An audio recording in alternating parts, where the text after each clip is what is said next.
शांति निवास की, जहाँ गांव की ज्यादातर औरतें शांति निवास के आंगन में आकर बैठ जाया करती और तो और वो 4 लोगों की चुगलियां करती रहती। ऐसे ही एक दिन शांति अपनी बड़ी बहू पूजा को आवाज लगाती है और कहती है, अरे ओ पूजा, ओ काजल, कहाँ मर गई सबकी सब? देखो तो तुम्हारे घर मेहमान आए हैं, जरा जल्दी से 2-4 कप कड़क चाय चढ़ाओ और वो जो कल मटरी बनाई थी वो भी प्लेट में भर कर ले आना। रसोई के अंदर पूजा पसीने में लथपथ खड़ी थी।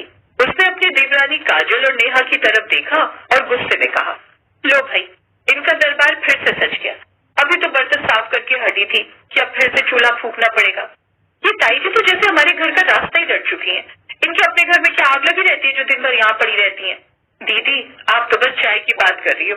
कल विमला मौसी माँ जी को पट्टी पढ़ा रही थी कि हमारी छोटी बहू नेहा आजकल बहुत सच कर रहती है। अब बताओ, जवान लड़की है, सचेगी नहीं तो क्या करेगी? रहने दो काजल दी, इन औरतों का काम ही यही है। माँ जी को भी मजा आता है दूसरों के घरों की बातें सुनने में, पर सेवा तो हमें ही करनी पड़ती है ना। माँ जी तो बस हुक्म सुना देती है, पर ये नहीं सोचते कि हमें भी थोड़ा चैन चाहिए। नेहा तो सही कह रही है, ये आंगन नहीं, ये तो गांव का जंक्शन बन गया है, जिससे देखो मुंह उठाए चला आता है। अब आज देखना, जब तक सूरज ढलेगा नहीं ये औरतें यहाँ से हिलेंगी नहीं। वो तीनों आपस में बात कर रही होती हैं कि तभी बाहर से ताई जी तेज आवाज में कहती हैं, अरे शांति, तेरी बहुएं आजकल कुछ ज्यादा ही सुस्त हो गई हैं। इतनी देर में तो लंका जलकर राख हो जाती, पर अभी तक चाय का धुआं भी नहीं दिखा। कहीं हमारी बहुओं की तरह ये भी दिन भर फोन में तो नहीं लगी रहती? अरे नहीं जीजी, मेरी बहुएं तो बहुत गऊ हैं, गऊ। वो बस अदरक कूटने में वक्त लग रहा होगा। जहाँ एक तरफ शांति और ताई जी एक दूसरे से बात कर रही थी, तो वहीं दूसरी तरफ रसोई में पूजा ने चाय का पतीला जोर से चूल्हे पर पटका। अच्छा, हम सुस्त हैं, अभी बताती हूँ इन्हें। नेहा, तू एक काम कर, वो फ्रिज में जो पुरानी फफूंद लगी ब्रेड रखी थी ना, उसे निकाल। आज इन्हें ऐसा नाश्ता कराऊंगी ना कि दोबारा यहाँ आने से पहले पेट का सोचेंगी। नहीं नहीं दीदी, ऐसा मत करो, माँ जी हमें कच्चा चबा जाएंगी। हमें कुछ ऐसा करना होगा जिससे ये खुद ही यहाँ आना बंद कर दे। माँ जी का नाम भी खराब ना हो और हमारा भी काम बन जाए। मेरे दिमाग में एक बात आ रही है, ये औरतें यहाँ इसलिए आती हैं क्योंकि यहाँ सुकून है और इन्हें हमारी बातें करने का मौका मिलता है। अगर हम इस आंगन का माहौल ही ऐसा बना दे कि इनका दम घुटने लगे तो क्या मतलब? साफ साफ बता। देखिए, कल जब ये लोग आएंगी तो हम घर का वो काम शुरू करेंगे जो अक्सर अंदर कमरे में करते हैं, और हम माँ जी की हर बात का जवाब ऐसे देंगे कि इन औरतों को लगे कि अब इस घर में इनकी दाल ना गलेगी। इतना बोलकर अब थोड़ी देर बाद पूजा चाय बनाकर अपनी सास के आगे रख देती है। इसी तरह पूरा दिन बीत जाता है और अगले दिन सुबह के 10 बजे थे। तब सूरज की रोशनी आंगन में पूरी तरह फैल चुकी थी। विमला मौसी अपनी साड़ी का पल्लू संभालते हुए शांति के आंगन में पधारती हैं और उनके पीछे पीछे सरोज चाची भी थी।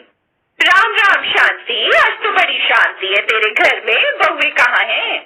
राम राम जीजी, आओ बैठो, बहुएं अंदर कुछ काम कर रही हैं। पूजा, ओ पूजा, चाय ला रही है कि नहीं? वो सब लोग आपस में बात कर रहे थे कि तभी पूजा बाहर आंगन में आती है, लेकिन आज उसके हाथ में चाय का ट्रे नहीं था। उसने आंगन के बीचों बीच एक पुरानी फटी हुई दरी बिछा दी और फिर काजल और नेहा अंदर से 2 बड़े बड़े बोरे लेकर बाहर आई। अरे ये क्या तमाशा है, मेहमान बैठे हैं और तुम ये बोरे यहाँ क्यों खोल रही हो? माँ जी क्या करे, इस बार की फसल में घुन लग गया है, सारा अनाज बाहर निकालकर साफ करना पड़ेगा वरना सब खराब हो जाएगा। पूजा दीदी ने कहा कि आज धूप अच्छी है तो आंगन में ही बैठकर ये काम निपटा लेते हैं।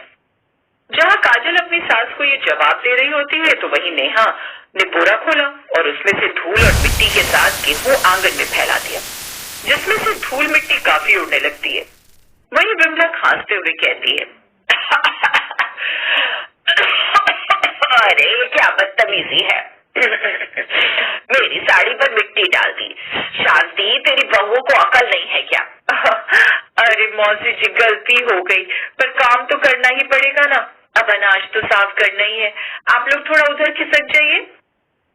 पूजा की बात सुनकर शांति का चेहरा गुस्से से लाल हो जाता है, पर वो अपनी बहुओं को मेहमानों के सामने ज्यादा कुछ कह नहीं सकती थी।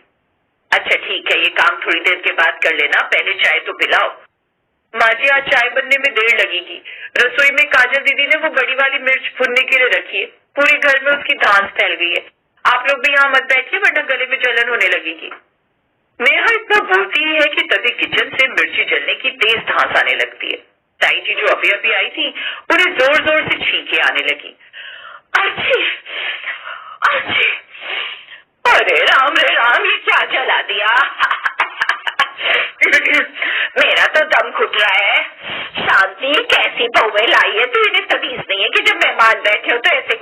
किए जाते। हाय हाय हाय हाय हाय। ताई जी क्या करें, माँ जी ने तो कहा था कि इस बार मिर्च का अचार ज्यादा डालना है। अब काम है तो करना ही पड़ेगा। आप लोग भी छींक रहे हैं, बड़े कमजोर फेफड़े हैं आपके। हमारे गांव की औरतें तो मिर्च के ढेर पर बैठकर बातें कर लेती हैं। शांति, आज तो यहाँ बैठना मुमकिन नहीं है। तू अपनी बहुओं को संभाल, हम चलते हैं। जब ये मिर्च का नाटक खत्म हो जाए तब खबर भिजवा देना।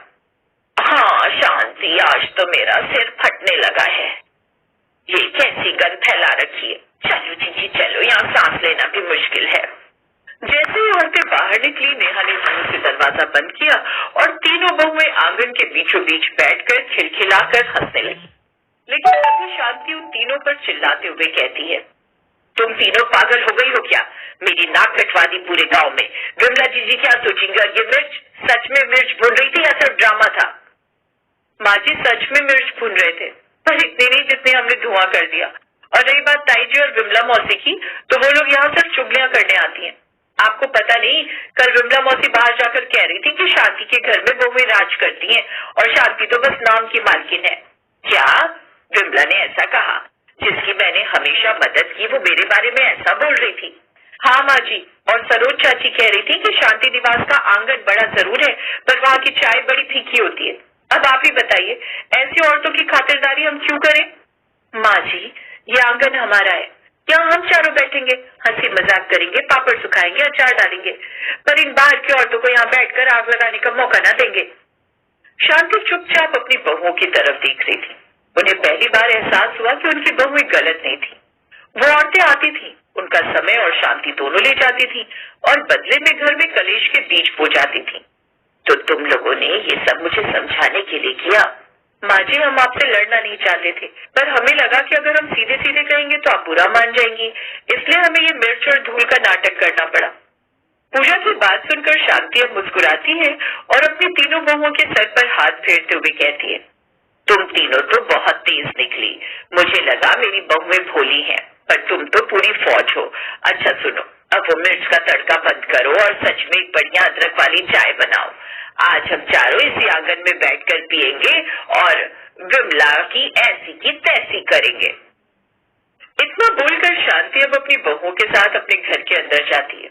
शांति निवास का आंगन अब पूरी तरह बदल चुका था। पूजा, काजल और नेहा ने मिलकर आंगन में छोटे छोटे फूलों के गमले लगा दिए। अब दोपहर में वहाँ औरतों की सभा नहीं, बल्कि साफ सफाई और घर के कामों की हंसी ठिठोली होती थी। ऐसे ही एक दिन फिर से विमला मौसी ने अंदर झांकने की कोशिश की। अरे शांति, क्या हो रहा है? चाय चढ़ी है क्या? आओ विमला जीजी बैठो, पर आज मेरी बहुएं योगा कर रही हैं और उसके बाद वो लोग आंगन की लिपाई करेंगी। अगर तुम्हें मेहनत करने का मन हो तो आ जाओ, वरना चाय तो आज हम शाम को ही पिएंगे।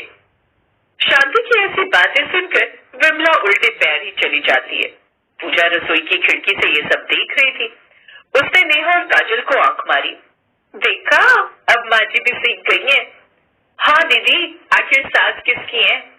अब इस आंगन में सिर्फ हमारी खुशियां होंगी और माँ जी अब से चाय का ऑर्डर सिर्फ हमारे लिए होगा, इन चुगलखोरों के लिए नहीं।